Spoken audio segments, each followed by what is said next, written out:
District 24 का YouTuber है, अपने आप को कथित तौर पर बड़ा पत्रकार कहता है। वो मेरा 10,000 रुपया लिया है और ना ही विज्ञापन चला रहा है और ना ही वो पैसा वापस लौटा रहा है। हमने थाना में आवेदन भी दिया है पंकज सर को। उन्होंने बोला है कि हम बात करते हैं, लेकिन उससे बात नहीं हो पा रही है और पैसा देने से भी इनकार कर रहा है और बोलता है आप कितना बड़का नेता है जो आपका विज्ञापन लगाएंगे। और उसको फर्जीवाड़ा का उसका पुराना इतिहास है। वो कितने छात्रों से एडमिशन के नाम पर, कॉलेज के नाम पर पैसा ले लिया है बिहार स्टूडेंट क्रेडिट कार्ड से और उनको ना ही एडमिशन कराया है ना ही उनको पैसा वापस किया।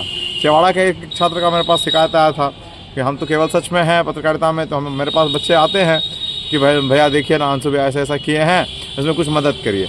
ऐसा दर्जनों केस उसका है जिसके पास उसका 10,000, 15,000, 20,000 रुपया बाकी है और इसी तरह कर करके वो मुनाफाखोरी कर करके लोगों को बरगला करके काम करता है। तो हम थाना प्रभारी से रिक्वेस्ट करेंगे कि उस पर जल्द से जल्द कार्रवाई करके मेरा पैसा वापस दिलवाएं और जो छात्रों का भी वो पैसा लेके रखा है उस छात्रों का या तो नामांकन कराए महाविद्यालय में या तो उनका पैसा वापस करें। कब पैसा लिया गया था? हमसे 28 फरवरी को लिया है ऑनलाइन सूरज के अकाउंट में। सूरज एक उसका साथी है जो काउंसलिंग का काम करता है। अच्छा। उसी के अकाउंट में 10,000 रुपया लिया।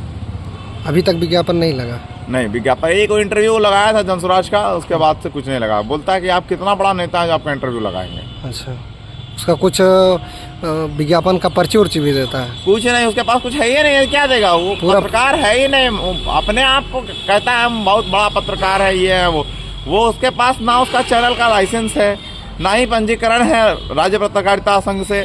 उसका किसी तरह का कोई प्रमाणन पंजीकरण पत्र उसके पास नहीं है।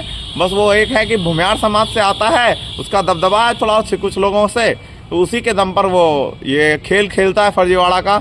और कम से कम मेरे पास तो 10 छात्र का शिकायत आया है। क्या मांग करते हैं जिला प्रशासन से? हम थाना प्रभारी को आवेदन दिए हैं कि उसमें जल्द से जल्द पैसा वापस करवाएं और अन्यथा अब उस पर हम एसपी साहब से मिलेंगे और एसपी साहब के पास भी हम ये बात रखेंगे। पत्रकारिता में ऐसे फर्जीवाड़ों को क्या कहेंगे? तो आजकल तो जितने यूट्यूबर हैं उनका पंजीकरण है ही नहीं। वो लोग तो खाली मतलब पैसा वसूलने के लिए एक मोबाइल उठा लिए, एक माइक उठा लिए हैं। पत्रकारिता का किसी भी कोई भी ऑथराइज बॉडी से उनका पास पंजीकरण नहीं है और बस वो एक पैसा उगाही करने के लिए पत्रकारिता कर रहे हैं। जिला प्रशासन से ऐसे लोगों पे क्या मांग होगी? इन लोगों को पत्रकारिता पर प्रतिबंधित करना चाहिए। तो ये क्योंकि एक तरह से ये उगाही गैंग चला रहे हैं। या 500 रुपया का महीना करके जो 1,000 रुपया महीना करके ये सभी शिक्षण संस्थानों से भी वसूलते हैं। मेरे कोचिंग संस्थान से भी वो लोग पैसा वसूला है। तो ये लोग के पास ना ही ट्रेड लाइसेंस है, ना ही पत्रकारिता का कोर्स इन लोगों ने किया है और ना ही किसी राष्ट्रीय या क्षेत्रीय चैनल से ये लोग जुड़े हुए हैं। तो लोग किस आधार पे पत्रकारिता कर रहे हैं, ये तो प्रशासन को सोचने का विषय है। क्या नाम हुआ आप? भविष्य सिंह। क्या है आप?